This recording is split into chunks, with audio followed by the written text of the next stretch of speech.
Esto es, queridos alumnos, el movimiento de rotación de la Tierra. Ahí está nuestro planeta en rotación. Es lo que vamos a hablar el día de hoy. El movimiento de rotación. También hablaremos del movimiento de traslación más adelante. Y la forma de la Tierra. Este es nuestro tema el día de hoy. Muy bien, bienvenidos, queridos alumnos. Estamos ya en la clase del curso de Geografía para el 18 de mayo del 2020. Ya con ustedes el profesor Roger Garboso del curso de Geografía. ¿Sí? Queridos alumnos, este tema ya que vamos a tratar el día de hoy ya está relacionado con algunos mitos. Ya vamos a hablar de algunos mitos que forman parte de la leyenda negra, creencias populares que se han generalizado en la historia, es decir, por muchísimo tiempo, y la gente cree, hasta los mismos científicos creen que son ciertos. Es increíble, los mismos científicos creen que es cierta la leyenda negra. Ay, Dios mío, es decir, de historia sabemos muy poco, y está, los físicos conocen muy poco de historia. Y que también hay muy poco conocimiento al respecto, ¿ya? Ojo, poco estudio al respecto. Muy bien, esto para la academia, ¿no?, de Chorrillos, que prepara la Escuela de Oficiales, la Academia Mariano Santos. ¿Sí? Muy bien, mis queridos futuros oficiales. El tema de la Tierra, ¿ya? Parte del prospecto de examen de admisión. El nombre de Tierra proviene también de, proviene de la diosa, ¿verdad? La diosa Gea, la diosa Gea, que sería la mitología griega, la compañera de Cronos, ¿verdad? Del tiempo.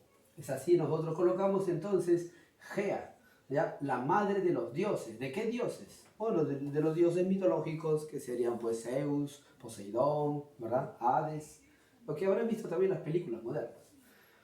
Muy bien, vamos a observar la edad del planeta Tierra, ¿sí? Las características en general de la Tierra. El planetita Tierra, ¿ya? Esto de la edad, hace algunos años, a más o menos el año 2010, se establece que esta debe ser de 4,4 eones, o 4,4 mil millones de años, o 4.467 millones de años. Mira, ve, hasta con 7 millones de años te está detallando así. Esto gracias a los últimos estudios, ¿ya? Ojo, pero ha sido un tema muy largo de debate, eso de la edad del planeta Tierra, un tema de debate entre los mismos geólogos, ya entre los astrónomos, ha sido un tema de debate, queridos alumnos. Y si establecemos hoy la edad de la Tierra, es gracias también, estamos diciendo los geólogos, gracias a la ciencia de la geología, y aquí tendremos que hablar de un personaje que es padre de la geología, un sacerdote de la Iglesia Católica, Nicolás Steno. ¿Sí? Lo vamos a volver a ver también en el tema de la geodinámica a Nicolás Steno, pero también hablar de la Tierra, para hablar de la edad de la Tierra es hablar de geología, es hablar de Nicolás Steno, de los estudios en las capas de la Tierra para tratar de entender la edad de este planetita. ¿Sí? Por ejemplo, en el caso de Nicolás Steno, él creía que la Tierra era mucho más antigua, muy antigua, que lo que algunos pudieran pensar bajo un método bíblico. Entonces, mientras uno podría creer bajo, ¿no?, un método bíblico en cuanto a las generaciones desde Adán hasta Jesucristo, y la Tierra tendría solo unos cuantos miles de años, en base a las generaciones, según establecidas en la Biblia, Nicolás Steno, también parte de la Iglesia Católica, pensaba distinto, porque hay diversidad de pensamiento, ¿ya? Y este es padre de la geología. Entonces, Nicolás Steno creía que los fósiles encontrados en los estratos, las capas de la Tierra, son muy antiguos. Es decir, para que se dé todo este proceso, debe ser la Tierra mucho más antigua. ¿Sí? Así, queridos alumnos, esta es historia de la ciencia también. Entendamos que en la ciencia los pasos van poco a poco.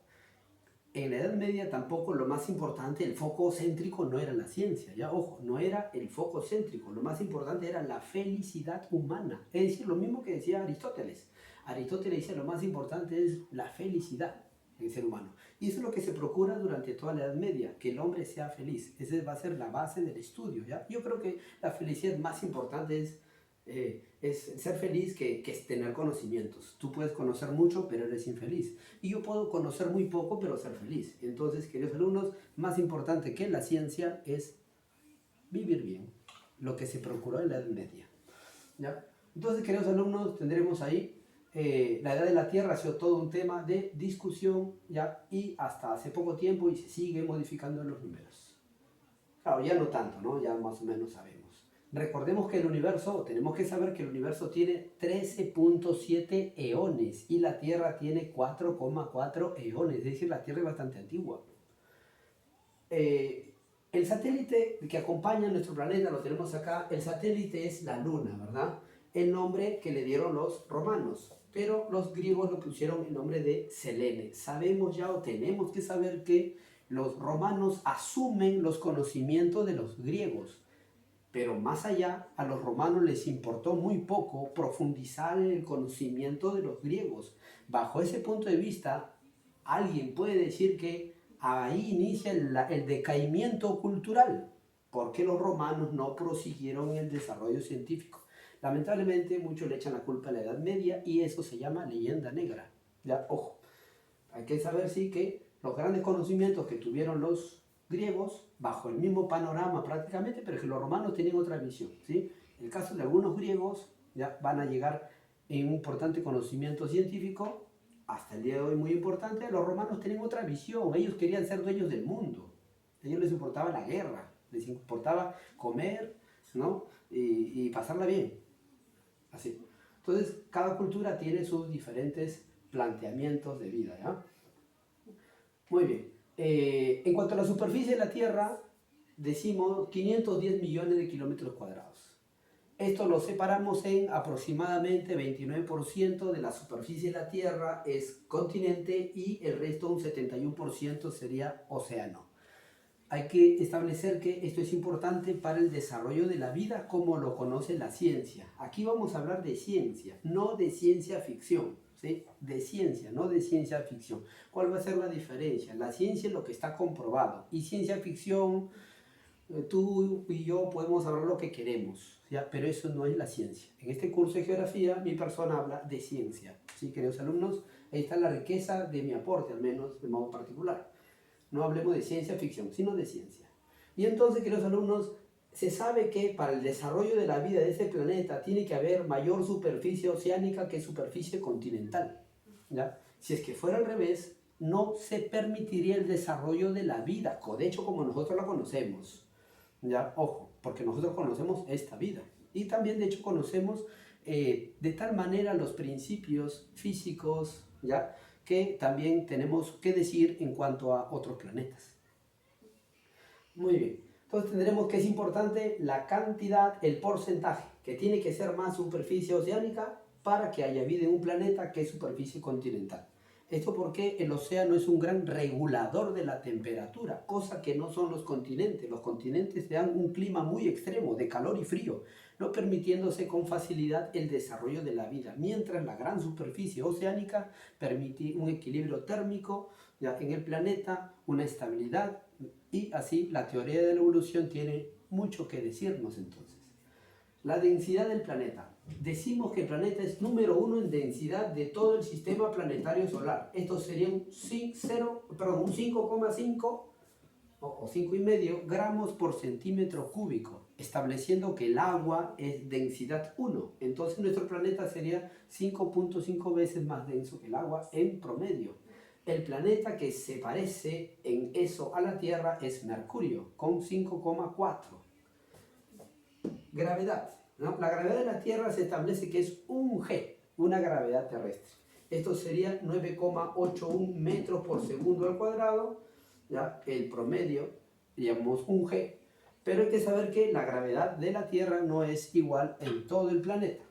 En 0 grados de latitud, es decir, el Ecuador, sería una menor gravedad y en los polos mayor gravedad, 9,83. Esto se dice porque la Tierra estaría ensanchada en el Ecuador, ¿sí? Ensanchada en el Ecuador, de tal manera que estaría más lejos del centro gravitatorio y por lo tanto menos gravedad. Y aquí en la zona de los polos, al estar la Tierra más achatada, entonces está más cerca del centro gravitatorio, por lo tanto mayor gravedad. Muy bien. El diámetro de la Tierra, otra vez volvemos a nuestra esferita, ya a nuestro globo terráqueo, el diámetro. A nivel de los polos, el diámetro sería aquella línea que pasa de un extremo al otro pasando por el centro de la Tierra, conocido también entonces el diámetro polar con el nombre de eje terrestre. 12.713 kilómetros sería la medición.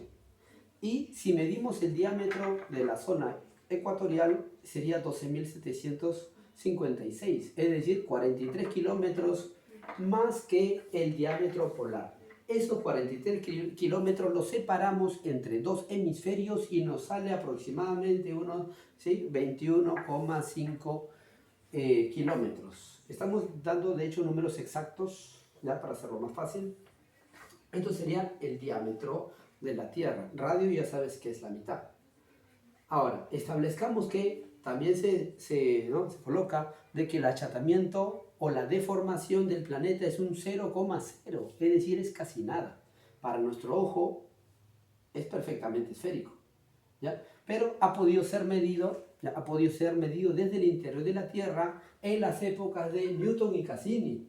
Y de las épocas de Newton y de Cassini, aunque no se había comprobado la rotación de la Tierra, ya se estaba estableciendo que este planetita no era una esfera perfecta, como lo había dicho Pitágoras y lo había dicho Aristóteles. ¿Ya? Ojo, esta idea entonces de la forma de la Tierra, que lo vamos a ver aquí, la forma de la Tierra, los pitagóricos, Aristóteles, van a pensar que la Tierra es una esfera. Y entonces ahí podemos entrar a uno de los mitos que vamos a erradicar en esta clase, el mito de la Tierra plana. ¿Sí? Se te ha estafado, se sigue estafando en las universidades hasta este año 2020, ya se sigue estafando con la leyenda negra diciendo que en la Edad Media se pensaba que la Tierra era plana, como dicen los textos, que los griegos creían que era una esfera la Tierra, pero los medievales retrasados con sus conocimientos bíblicos encerrados en sus dioses inexistentes, creyeron que la Tierra era plana porque la Biblia lo dice. ¿Ya? Eso es falso, eso es leyenda negra. ¿Ya? Lo que hay que saber, querido alumno, es de que los medievales, San Agustín de Hipona, ¿ya? ¿no? y los siguientes, hasta el siglo también XIII con Santo Tomás de Aquino, porque San Agustín es del siglo IV, el siglo V de nuestra era, después de Cristo, ellos asumieron las ideas de Aristóteles, ¿ya? Veían a Aristóteles como lo máximo, tanto es así que las ideas aristotélicas, ¿ya? Que también era el geocentrismo es una idea aristotélico y de Ptolomeo, aristotélico-tolemaica, no es una idea de la Iglesia Católica por si acaso. Es una idea de la ciencia más moderna en aquella época. ¿Sí? El mejor modelo astronómico lo presentaba el sistema de Aristóteles y Ptolomeo. No era el heliocéntrico. El sistema heliocéntrico fallaba mucho, era muy impreciso. El más preciso era el sistema geocéntrico. Por eso que se seguía hablando del sistema geocéntrico. Para cambiar de modelos tendremos que tener suficientes pruebas. Pruebas que Galileo no tenía. ¿Sí? Entonces, queridos alumnos, en cuanto a la forma de la Tierra, es falso. Los medievales le obedecían, hacían caso, creían lo mismo que Aristóteles, que la Tierra era una esfera. ¿Ya? Es falso que en la Edad Media se decía que era plana. Totalmente falso. Primer mito, leyenda negra. Vamos siguiendo en el avance, queridos alumnos, en cuanto a la forma de la Tierra, la temperatura de este planeta. Mira, 15 grados, la temperatura promedio de este planeta. Le llaman la biotemperatura o temperatura que permite la vida. Pero ya no es así. A partir de este año, bueno, el año pasado, 2019, la IPCC, que es el panel intergubernamental sobre el cambio climático, nos ha dicho que la Tierra ya elevó su temperatura promedio a 16,1 grados. Así es que hay que cambiar. Geografía es así, queridos alumnos, es un curso cambiante, no es como la historia, que eso ya fue y no va a cambiar casi nunca. No, la geografía es un curso muy cambiante y hay que estar atentos a la tecnología, a los últimos avances. Entonces aquí tenemos la temperatura del planeta, ya no decimos 15 grados, sino 16,1. Espero que la escuela oficial, si lo pregunta, no se quede con los datos antiguos, que hace la pregunta se modernice. ¿Ah? Y así, queridos alumnos, tendremos esto de la temperatura. Pero por si acaso te pongo 15 grados como es tradicional. ¿Cuánto sería la temperatura en nuestro vecino Marte? En nuestro vecino Marte la temperatura es 50 bajo cero. Mira, para explicártelo un poquito. En nuestro planeta, en la zona de polos, hay temperaturas cercanas a los 90 grados, que se han encontrado esos récords bajo cero, ¿ya? Y aún así nuestro promedio es 15 grados de temperatura. El planeta Marte, su promedio es 50 bajo cero. Imagínate los fríos tremendos que se dan en el planeta. No es fácil vivir ahí. Para nada. Estamos hablando de una gran diferencia. Estamos hablando de 65 grados de temperatura promedio. Ni sabes de qué estás hablando. ¿Ya? Estamos hablando de la temperatura en nuestro planeta, la que permite la vida. Y nuestro planeta es el único que tiene vida inteligente, comprobada, de hecho, científicamente. Acá hablamos de ciencia. Profesor, pero es posible, eso no es ciencia. Eso se llama ciencia ficción. Hablemos de ciencia, lo que ya está comprobado. ¿Ya? No hablemos de ciencia ficción. En este caso, queridos alumnos, ya el único planeta, ya científicamente es el planeta Tierra. Puede ser que se hayan encontrado, ¿no?, algunos microorganismos en el espacio, ¿no?, son los meteoritos, pero son seres, ¿no?, poco desarrollados. ¿Ya? Vida, así como nosotros, inteligente, no. A pesar de que hemos visto en estos días que hay unos ovnis y que Japón se está preparando, eso es mentira. Si los que saben geopolítica, Japón está ¿no?, dándole movimiento a su gente, ¿no?, disparando sus cañones, porque tiene que hacerlo. Eso hacen los países, ya por si acaso. Dan prueba también de la potencia bélica, no están muertos. Ya, ojo. Pero bueno, tú vas a seguir creyendo de que sí por los extraterrestres. Ya la ciencia comprobó, la ciencia, no los ufólogos, sino la ciencia de que esto es un chiste, eso de los extraterrestres. Pero bueno. Y bueno, sigamos con el conocimiento científico de nuestro planeta. Nuestro planeta sería el de la órbita número 3 en cercanía al Sol. La órbita 3. Órbita 1 sería Mercurio, órbita 2 Venus, órbita 3 nuestro planetita. Ahí está. Y en cuanto al tamaño, la Tierra ocupa el 5.º lugar en el sistema solar. Los 4 gigantes son los exteriores, son gigantes gaseosos. Mientras nuestro planeta estaría siendo protegida gracias a esos gigantes gaseosos. Un planeta tiene agua, profesor, puede albergar vida. Eso no es cierto. Tener agua solo es una de las millones de condiciones que se necesitan, querido alumno. ¿Qué necesita, por ejemplo, nuestro planeta para que tenga vida? No solo que haya tenido agua, sino necesita esos 4 grandes protectores, planetas gigantescos, que contra ellos chocan los meteoritos. Son grandes centros de atracción para los meteoritos y nos ayudan, nos protegen, ¿ya?, de lo que serían las grandes piedras que vienen del espacio exterior también, fuera del sistema solar inclusive. Entonces, un planeta necesita protectores. De nada vale que el planeta tenga agua y no tenga protectores. Ese planeta está yendo, ¿no?, constantemente atacado y no se permite el desarrollo de la vida. Muy bien. La masa, queridos alumnos, ¿ya? La masa. La masa es increíble grande para nosotros si lo medimos en kilogramos, ¿verdad? Estamos hablando de casi 6 cuatrillones de kilos, casi 6. Y en volumen sobrepasa el billón de kilómetros cúbicos, ¿ya?, en la esfera de la Tierra. Si profundizamos entonces en la verdadera forma de la Tierra, esto es complicado, ¿ya? La Tierra no tiene una figura exacta, por lo tanto es complicado hablar de la forma de la Tierra, aunque podemos decir que es un esferoide. ¿Quién decía esferoide? Lo decía Newton. ¿Ya? Newton decía es un esferoide, o lo llamaba también elipsoide en revolución.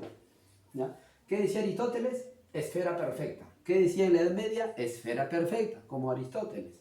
Newton es ensanchado y achatado, eso lo decía Newton, es decir, un elipsoide en revolución, ¿ya?, o un esferoide. Todo lo contrario decía Cassini. Cassini decía, no, la Tierra debe ser más bien angosta en el ecuador y abultada, alargada en los polos. Mira, estamos hablando de 2 científicos de la misma época. Cassini es de una familia de físicos, ¿no?, una familia, una tradición larga. Y Newton también, gran personaje, ¿no?, conocido como padre también en la física, ¿no?, en la teoría de la gravedad. Hay que entender que a partir de Newton se comprende mejor la gravedad y entonces no podemos nosotros hablar mal de los personajes antes de Newton, porque Newton va a ser de los primeros que comprende mejor esta situación, o el primero que comprende mejor esta situación. Entonces yo no te puedo criticar de algo que no comprendes, ¿verdad? Es tonto que yo haga un juicio de algo que tú no comprendes. Sería, discúlpame, ¿no?, te una mala palabra. Ya, ojo, yo no puedo decir, ¿y por qué? Porque Newton recién lo dice, porque tiene que haber un primero, ¿verdad? No podemos ser antes que el primero, no podemos dar juicios fuera de tiempo, ¿ya? Eso también es parte de la leyenda negra, hacer juicios fuera de tiempo. Y que entonces Newton y Cassini se peleaban, ¿no? Al final, con las mediciones que se hicieron, salió ganador Newton y se estableció que la Tierra era abultada en el ecuador y más aplanada en los polos. Eso que todavía no se había probado la rotación de la Tierra en las épocas de Newton. Entrémonos en lo que serían las causas de la forma de la Tierra. ¿Por qué la Tierra sería así, no? La forma que tiene. ¿Ya? La forma que tiene nuestro planetita, ¿ya? Va a ser, dice, en primer lugar, por la masa que tiene. ¿Qué nos dicen los físicos? Si es que esta figurita cualquiera le asume más masa, le damos más masa, dejaría tener forma de corazón y se convertiría en una esfera. ¿Ya? Entonces tiene que tener suficiente masa para que forme suficiente gravedad. La masa y la gravedad están íntimamente relacionadas y entonces así es que nuestro planeta tiene esa forma. También el planeta Marte, que es la mitad del diámetro de la Tierra, también tiene forma esférica. También la Luna, que es un cuarto del diámetro, ¿ya? Un cuartito del diámetro, ¿no? La mitad, un cuartito del diámetro de la Tierra, también tiene suficiente masa y es perfectamente esférico, ¿ya? No como la Tierra, ¿ya? Ojo. Entonces tiene una figura mucho más esférica que la Tierra. Aunque de entre los planetas, el planeta más esférico es el planeta Tierra, el menos deforme es el planeta Tierra. ¿Y por qué entonces Newton, de dónde saca Newton eso de que la Tierra es ensanchado y achatado? No es que simplemente se lo imagina, sino que él observa gracias a ¿no? los telescopios, observa los planetas Júpiter y Saturno, se da cuenta de que Saturno es el planeta más achatado, es el planeta más gaseoso, menos denso. Por lo tanto, el planeta rota a tal velocidad, ¿no? Y es tan gaseoso, menos denso, que se recontraensancha, es el planeta más achatado o más ensanchado. Y entonces él también dice, si así es Saturno, ¿por qué nosotros no? De ahí saca también su planteamiento, ¿ya? Claro, para eso hay que esperar que haya telescopios también, pues, ¿no? Y cada vez más avanzados. Antes de telescopios, como hoy lo conocemos, no podemos criticar, ¿ya? Entonces tendremos así, Newton nos dice, ¿no? El planeta debe ser así. Y esto estamos diciendo por la masa, por la gravedad. Se relaciona mucho Newton con la gravedad, ¿verdad? Padre de la mecánica, ¿no? De la mecánica, bueno, de la gravedad especialmente, ¿no? Muy importante en la gravedad. Aquí en estos tiempos ya estaremos, por ejemplo, hablando de Galileo, padre de la mecánica moderna, etc. De la física moderna va a ser Newton. Rotación. La rotación lo que va a hacer es lo siguiente, ¿no? Si la gravedad, masa de la Tierra, trata de hacer que ésta sea una esfera perfecta, el movimiento de rotación que vamos a trabajar el día de hoy haría que la Tierra se ensanche. Entonces, una consecuencia, que vamos a verlo por acá, una consecuencia de la rotación de la Tierra sería el ensanchamiento ecuatorial. ¿Ya? Ahí está. Entonces la rotación va a deformarla. Y esto es gracias a que las rocas, a pesar de que somos el planeta más denso del sistema solar, por acá densidad, a pesar de ello las rocas son suficientemente plásticas para deformarse. ¿Ya? Ojo, a pesar de la presión de la Tierra. Imagínate, ¿no? La gran velocidad a la que rota este planeta. Y la pregunta sería, entonces, ¿cómo no nos damos cuenta, no? ¿Y cómo no nos damos cuenta? Una pregunta que se le pudiera haber hecho, de hecho, a Galileo y responderlo ha sido complicado. Hay que entender también que Galileo es padre de la mecánica moderna. Es decir, antes de él no se comprendían las cosas como él las recién empieza a enseñar. Entonces también no podemos hacer juicios, ya, ojo, fuera de tiempo otra vez. Y lo mismo también, ¿ya? Galileo iba sorprendiendo ya con sus nuevos descubrimientos y así como hay gente que lo aceptó, hay gente que no lo aceptó, ¿ya? Ojo, y hay cosas que se aceptaron de lo que él iba investigando y hay cosas que no. Dentro de las cosas que no se aceptó era de lo que él no tenía prueba, de la rotación de la Tierra. Eso era lo que no se aceptaba. De hecho que otras cuestiones en base al movimiento se van a ir aceptando poco a poco. Una cosa novedosa. Hay que entender que las novedades no se aceptan fácilmente. Hasta el día de hoy la gente no acepta fácilmente las novedades. Prefieren seguir con con lo suyo. Eso es propio de la psicología humana, no es propio de la Edad Media, es propio de todos los tiempos, por si acaso. Le pasó a Einstein también, que no aceptaba la teoría del Big Bang. También le pasó a Einstein y le pasa a todos, por si acaso. Bueno, salimos de las causas de la forma de la Tierra y todo el lío histórico que esto compete y veamos las consecuencias de la forma. Entonces, si la Tierra es una esfera, ¿ya? Si la Tierra, querido alumno, va a ser una esfera, entonces, ¿qué decimos? Tiene diferente iluminación, es decir, un lado va a estar de día y el otro lado de noche, ¿verdad? Acá tenemos diferente incidencia solar. ¿Cómo es eso? Si la Tierra es una esfera, y ojo, nuestro pie va a estar de modo, mejor tomemos el bolígrafo de la academia, ahí está, Mariano Santos, dice, ¿no? El planeta Tierra y nosotros, en base al centro, vamos a formar esta figurita, ¿sí? El centro de la Tierra y nosotros vamos a estar así, en donde sea, en base al centro de la Tierra, ¿sí? En base al centro de la Tierra, así. De tal manera que la radiación solar va a llegar de diferente manera en diversos lugares de la Tierra. Si yo estoy en el Ecuador, siempre va a haber una perpendicular. Mientras si estoy en diversos lugares, en base a mí, que estoy paradito aquí, entonces la radiación solar y yo no va a formar una perpendicular como forma en el Ecuador, en las zonas ecuatoriales o en las zonas tropicales. En las zonas tropicales puede haber una perpendicularidad y yo puedo ver el Sol formando una perpendicular con la superficie a 90 grados. Mientras si yo estoy en otro lugar a mayor latitud, como donde vivían los griegos, ¿ya? En latitudes medias, muy encima del trópico de Cáncer, para ellos no hay una perpendicularidad, sino que hay una diagonalidad de la radiación solar, ¿sí? De tal manera que ellos no ven el Sol al mediodía formando una perpendicularidad contigo, como lo vemos en el Perú. Para ellos había un ángulo, su mediodía nunca llega a perpendicular. ¿Ya? Entonces, queridos alumnos, ese tipo de cosas es la que va a propiciar, por ejemplo, que los griegos se pregunten, ¿no? Se pregunten y cómo se responde, hacen teorías, ¿ya? Muy amplias. Entonces decimos, la incidencia solar no va a ser lo mismo en todo el planeta. En algunos lugares llega perpendicular, en otros llega oblicuo, y por la inclinación del eje, en algunos lugares la radiación solar ni siquiera llega, mira, ve, ni siquiera llega, mira el ángulo que se forma ahí, mira el ángulo que se forma acá. La radiación solar no va a llegar, ¿ya? Y entonces esas situaciones, ¿ya? Darán pie también a lo que serían las estaciones, pero en este caso estamos hablando solo de la forma de la Tierra. Diferente incidencia solar, diferente gravedad, lo hemos tratado, diferente flora y fauna porque llega diferente la incidencia solar. Es decir, está muy relacionado esto, diferente incidencia solar que va a formar diferentes zonas térmicas que a la vez esto se relaciona con diferente flora y fauna, es decir, los animales se adaptan, se forman, se transforman, evolucionan distinto en distintas zonas térmicas.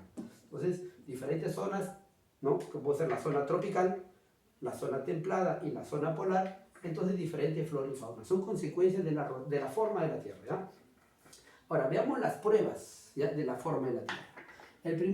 El primer personaje importante, ¿ya? Para hablar de las pruebas es el gran Aristóteles, ¿no? Mi tío Aristóteles. Él nos dice, si el Sol y la Luna son esféricos, la Tierra, ¿por qué no? Bueno, eso no es tan así, ¿verdad? No es tan así, porque dos sean iguales, yo no tengo que ser igual tampoco. Pero eso, queridos alumnos, vamos a relacionarlo con otras observaciones. ¿Cuáles son otras observaciones? La sombra en el eclipse lunar. Es decir, sobre la luna va a aparecer una sombra, una parte oscura. Eso va a ser la sombra de la Tierra, dice Aristóteles. Bueno, Aristóteles no estaba afuera para observarlo, ¿no? Él lo presumía de dentro. ¿Ya? Si unes estas dos, te vas dando una mejor idea entonces.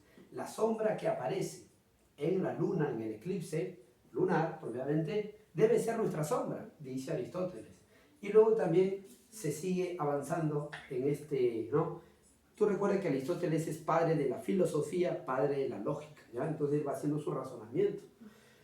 Nos dice también, forma en que aparece y desaparece un barco, ¿sí? Bueno, los griegos, que eran grandes navegantes, ellos sabían de estas cosas. ¿Tú qué vas a saber de eso, no? Tú apenas estás no aquí en la tierra, ¿no? Apenas. Pero ellos que eran grandes navegantes tenían, ¿no?, muy cerca el mar, han viajado constantemente, saben de lo que están hablando. Y entonces dice lo siguiente, ¿no? Cuando un barco se está alejando,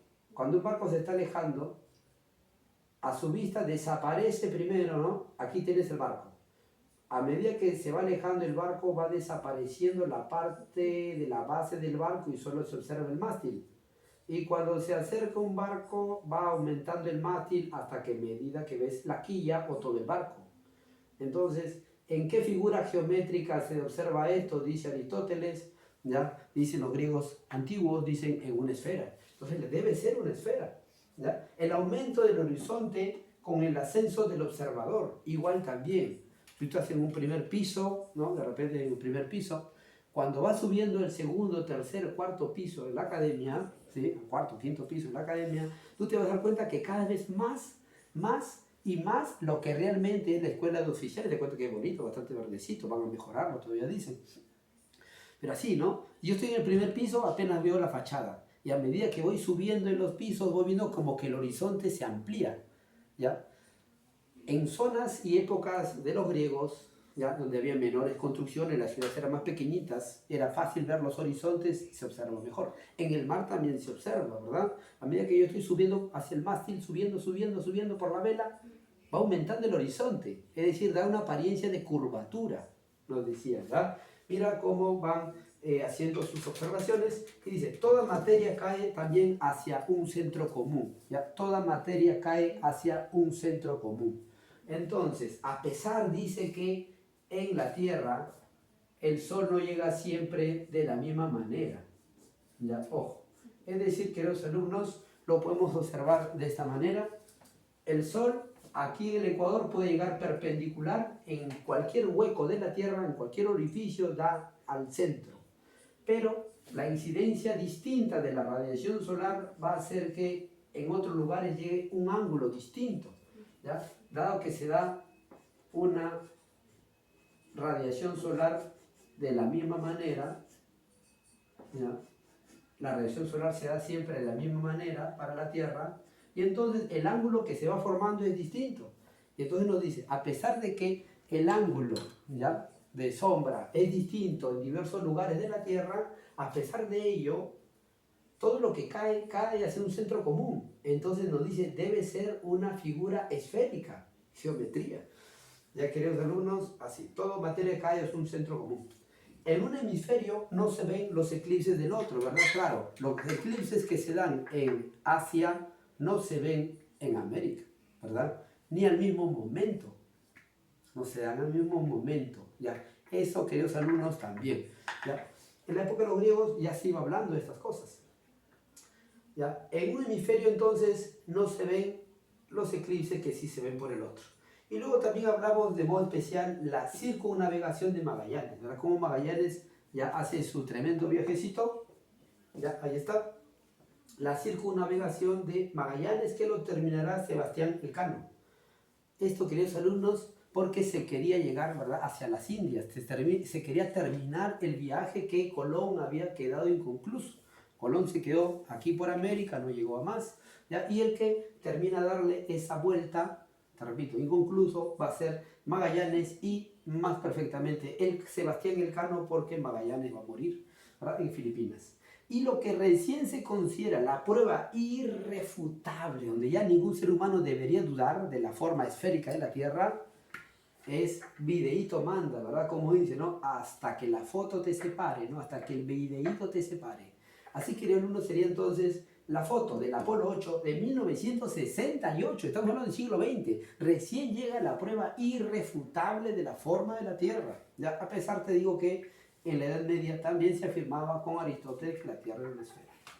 Muy bien, queridos alumnos, pasemos a lo que sería propiamente la rotación. Todos saben que la rotación, lo saben desde el colegio, ¿verdad?, es el giro de la Tierra sobre su eje imaginario. Acá está su eje, mira, está su eje. El eje no se mueve, ¿te das cuenta? El eje no se mueve. El eje no se mueve, la Tierra se mueve, el eje no se mueve. Quiere decir, queridos alumnos, que gracias a la observación física podemos darnos una idea de que hay cosas que no se mueven. Cosas que no se mueven, es decir, cosas que se relacionan con la perfección, con la eternidad. Eso se estudia en filosofía, ¿ya? Todo lo que se mueve es imperfecto. Todo lo que es perfecto es inmutable, inamovible. Y aquí en el mundo físico ya nos vamos dando idea de eso. Puede existir algo inmutable, algo que no se mueve. Para este caso sería el eje de la Tierra. Es más, eso que no se mueve y todo se mueve alrededor de él. Eso que no se mueve, pero todo se mueve alrededor de él. Y por lo tanto, queridos alumnos, la física nos puede dar alguna idea de que mientras todo se está moviendo puede haber un ser inmóvil. Perfecto. Ya, ojo. Entonces, vamos a ver ahí la rotación de la Tierra, las características. La Tierra va girando, como lo te presento acá, de oeste a este. Eso no va a cambiar, porque así se formó la Tierra y así será por la ley de la inercia de Newton, ¿verdad? De Newton, ojo, no antes de Newton. Entonces estamos ahí hablando de esto, ¿verdad? La Tierra va a seguir moviéndose a menos que haya una colisión y lo haga cambiar. Como se cree que pudo haber sucedido con Saturno, con Urano y con Venus, ¿ya? Se cree, ¿no? Se cree. Así que la Tierra gira así, de oeste a este, ¿ah? Más lento, de oeste a este. Esto se llama la dirección. La dirección siempre va del oeste al este. El sentido va a depender de dónde lo mires. Entonces, si tú observas este mismo giro, pero lo ves desde el polo norte, para ti va en contra de lo que se observa en las agujas de un reloj. En contra. Se llama entonces del polo norte, el sentido es antihorario. Pero sin cambiarle el movimiento, mira, sin cambiar el movimiento, si lo observas del polo sur, entonces se observa a favor de las agujas del reloj, o llamado también se observa horario. El sentido entonces es doble. Hay un doble sentido, ¿verdad? Hay un doble sentido. Muy bien. Ahí sí entendemos nuestro planeta en rotación sobre su propio eje inamovible, imaginario. Ya ojo, imaginario pero tiene una medida, 12.713 kilómetros. El polo norte mirará hacia la estrella polar, el polo sur apuntará hacia la constelación de la Cruz del Sur. Ya ojo, ¿a qué velocidad se da esto? Hay una velocidad máxima, hay una velocidad promedio a 45 grados de latitud. En el Ecuador es 28 kilómetros por minuto, lo que se conoce como la mayor velocidad, se da en el Ecuador, la mayor velocidad, esto es la esfera, ¿verdad? De geometría. Y en el polo la velocidad es cero, como te he dicho, ¿cuánto es cero? No se mueve, inamovible, inmutable, no cambia. Para la filosofía, perfección.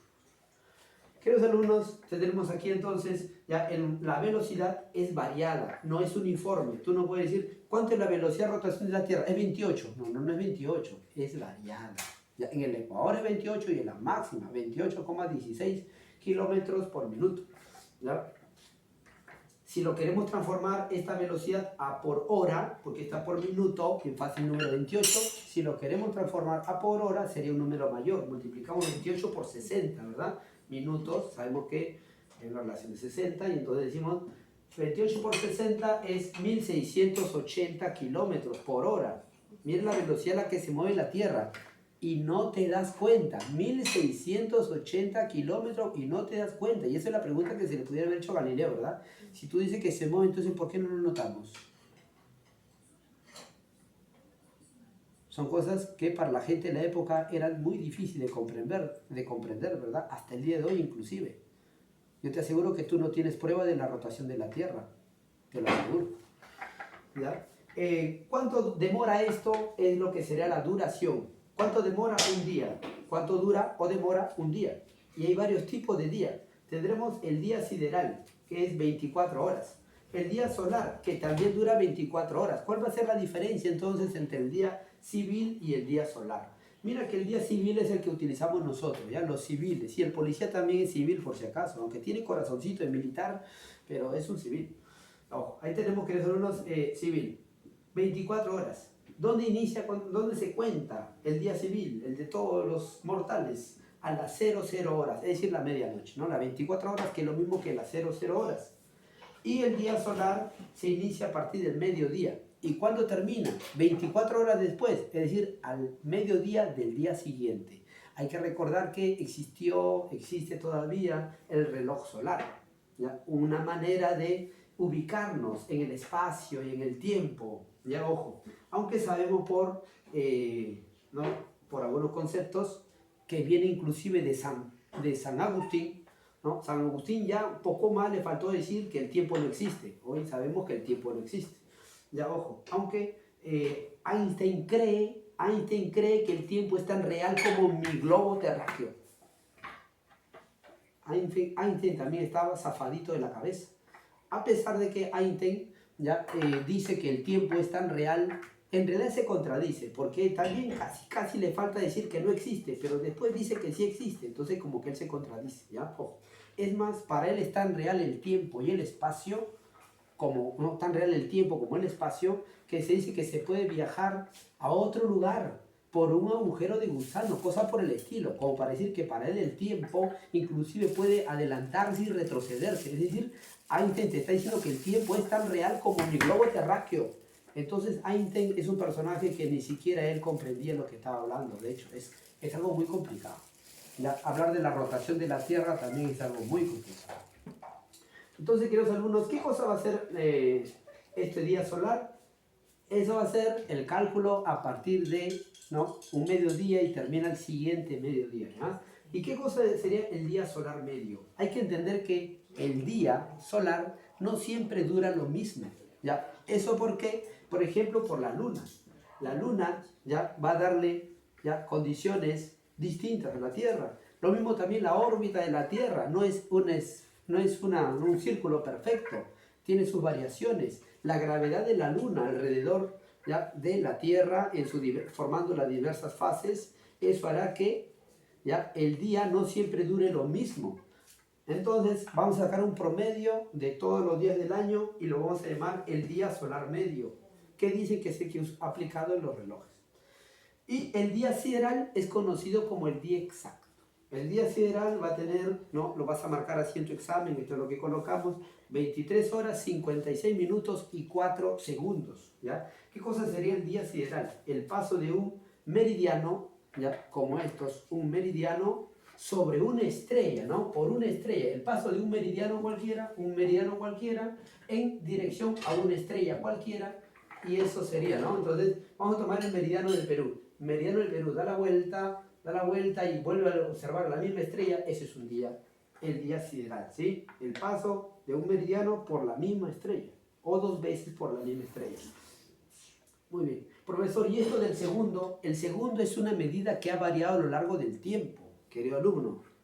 Lo que hoy es un segundo para ti, para los científicos, no ha sido un segundo durante toda la historia, ¿ya? El tiempo ha sido, tratado de medir o calculado en base a la idea de diversas culturas. ¿Ya? Ojo, se utilizó, por ejemplo, el más conocido, el sistema del goteo. Cada gota es como un segundo. Y el tiempo va a ser medio así. O en base también al reloj de arena, ¿verdad? Lo que demora en pasar ya la arenita. ¿Ya? Entonces, este ha sido todo un intento del hombre por ubicarse. Y vamos a ver las consecuencias de la rotación. ¿Cuáles serían las consecuencias de la rotación de la Tierra? ¿Ya? Cuando hablamos de la rotación de la Tierra, tendremos que hablar de Galileo Galilei, ¿sí? Vamos a sacar ahí otro mito de tu cabeza y de la gente que no conoce ciencia, el mito. Para eso te voy a sugerir un canal de YouTube, ¿ya? El canal de un físico de partículas, Javier Santaolalla. Lo vas a buscar así, en su canal dice así: la Iglesia tenía razón en el juicio a Galileo. Así te lo dice bien claro, búscalo así. La Iglesia tenía razón en el juicio a Galileo. ¿Y qué te dicen constantemente tus profesores? Que la Iglesia se equivocó en el juicio a Galileo. Fíjate que un físico de partículas te va a decir todo lo contrario. Lo bueno es que este hombre, Javier, se está nutriendo de conocimientos nuevos, es decir, desmantelando la leyenda negra, ¿ya? Te repito, los masones, ¿ya? Y los protestantes ingleses están detrás de todo esto hace mucho tiempo. Entonces veamos eso del juicio a Galileo, ¿ya? Galileo no va a ser condenado porque contradice la Biblia, a pesar de que sea su juicio antibíblico, ¿no? O sea, lo que dice Galileo es antibíblico, pero antibíblico no quiere decir, ya ojo, que lo están condenando por hereje, no es lo mismo, ¿ya? Algo que no está en la Biblia o que está en contra de la Biblia simplemente es antibíblico. Pero los físicos querían entender, ¿ya? Ojo. Y en la época, tienes que entender que en la época la Inquisición era la comunidad científica más adelantada de la época. ¿Ya? El juicio científico más importante de la época lo tenía la Inquisición. Lo que hoy se conoce también en el mundo actual, ya falleció, ¿no?, el difunto Stephen Hawking. Stephen Hawking también ha sido llevado por la Iglesia Católica a pertenecer a lo que sería su peso, ¿no?, en la Inquisición el día de hoy. ¿Ya? Es decir, hasta el día de hoy la Iglesia Católica tiene su comunidad científica, ya su cuerpo de científicos, y Hawking, que era ateo, declarado ateo o gnóstico, ¿ya? Stephen Hawking, él era parte de este cuerpo de científicos, porque la Iglesia Católica siempre ha querido llevar a los más altos científicos, y en la época de Galileo, él no era el más alto científico, ¿ya? Era un personaje que estaba saliendo, de hecho, a la luz, pero no era el más reconocido científico, ¿ya? Ojo, había un personaje más afamado también, ¿ya?, que sería, por ejemplo, el franciscano Bacon. Justamente Bacon va a querer escucharlo. Cuando Galileo decía que tenía la prueba de la rotación, el franciscano Bacon, físico, sacerdote, ¿ya?, quería escucharlo porque él no tenía la prueba. Y Galileo dice, son las mareas, el nivel del mar sube y baja, ahí está la prueba de la rotación de la Tierra. Eso es el problema. Galileo estaba hablando de algo que no tenía pruebas. Y tú comprenderás que hasta el siglo XXI eso es un delito. Si yo el siglo XXI me pongo a hablar cosas que no son, me meten preso. Se llama delito de difamación.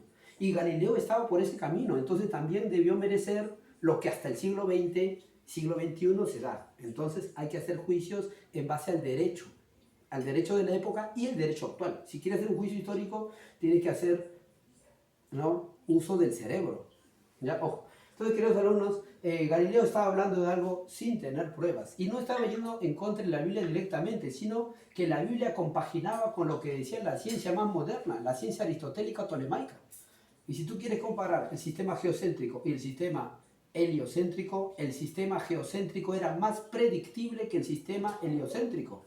Entonces, Galileo, si tú quieres presentarme el sistema heliocéntrico, que sea más preciso, pues, que sea más preciso, pero no lo era. ¿Y por qué no era preciso? Porque también Aristóteles tenía la culpa, ¿ya? Aristóteles decía, junto con Pitágoras, que las órbitas de los cuerpos deberían ser perfectamente circulares. Y este es el problema. Tanto Copérnico, sacerdote católico, como Galileo, ambos creían en Pitágoras y Aristóteles, que debería ser una figura perfectamente circular. Cuando Kepler va a hacer una modificación, ya, ojo por si acaso, entonces no sería Galileo ya el máximo, sino Kepler en este asunto. Muy bien, hablemos entonces, queridos alumnos, del asunto de la rotación y sus consecuencias. Primera consecuencia, sucesión de los días y de las noches. Ojo, si no existe rotación de la Tierra, mira, si la Tierra está quieta, pero existe traslación alrededor del Sol, si existe traslación alrededor del Sol, entonces, querido alumno, igualito, aunque con la Tierra sin rotación, igual existiría día y noche, pero el día demoraría 6 meses y la noche duraría también 6 meses. Ya, ojo, entonces no se necesita de rotación para que haya día y noche. La consecuencia, exactamente hablando de la rotación, es sucesión constante, muy variada, muy cercana, rápidamente, del día y de la noche. No dura 6 meses, ¿verdad? Muy bien, sigamos. Siguiente consecuencia, movimiento aparente o aparente movimiento solar. Lo pongo entre comillas como para darnos cuenta. ¿Ya? ¿Por qué decía la gente de Aristóteles durante mucho tiempo? ¿Por qué decíamos que la Tierra no se mueve? Uno, porque no lo sentimos. No lo sentimos. Ni siquiera un helicóptero, no sentimos. Ni siquiera estando en un lugar en movimiento. Ahora estamos en un tren en movimiento, tienes la moneda, no sientes que la Tierra se mueva. ¿Ya? Como entonces el ser humano no es capaz de percibirlo, entonces pues tener una prueba al respecto de la rotación es muy complicado. Entonces decimos, movimiento aparente del Sol.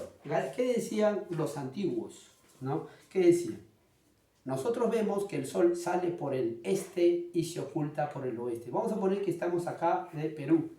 ¿Qué vemos nosotros todos los días? Que el Sol sale por la sierra del Perú y se oculta por el mar. Es decir, vemos que el Sol está aquí, al mediodía está aquí en perpendicular con nosotros y el atardecer está al otro extremo de cuando lo vemos nacer. Es decir, lo que vemos todos los días es de que el sol se mueve. Y si vemos que el sol se mueve, ¿cómo me vas a decir que no es cierto lo que yo estoy mirando? ¿Verdad? Tú estás viendo que yo estoy dando esta clase. Y si viene un alumno a decir, no, el profesor nunca dictó la clase, entonces ¿qué hemos visto? Tú no vas a negar lo que se ha visto. Eso se llama evidencia. Ya, querido policía, tú vas a ser un oficial de policía y tú vas a tener que trabajar con eso.